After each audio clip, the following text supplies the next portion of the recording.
Welcome to the new studio. If you're new here, my name is Yujin and I used to do pottery in the middle of my apartment. Here's how I kept everything clean and safe. Silica can be just as dangerous as asbestos, which is why you always need to keep it contained by cleaning it wet instead of airborne. My first step in doing that is by changing into pottery only clothes that live in the studio, making sure I never walk around the house with clay on me, especially in the bedroom. For cleaning, I use the 2-bucket system with 2 rags, one for an initial rinse and one for a final clean.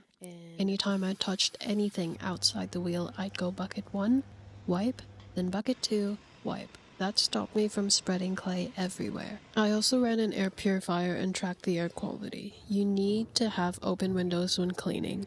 I skipped this on my first session in our new home and the dust in the air spiked straight away, so it does make a difference. But overall, clay isn't really that hard to clean, it's just deceptive. It looks clean when it's wet, but once it dries, you'll see that you missed spots and come back to everything covered in thin slip. You just have to be thorough and go through everything with a few passes. I usually go for 3.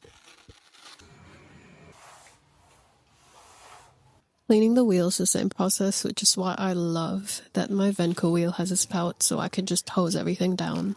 It's the same idea for my tools. I give them a rinse in bucket 1, which by the end of my throwing session would be pretty muddy. Then I hose down my tools with a shower onto the bucket, which would then go into my reclaim later on.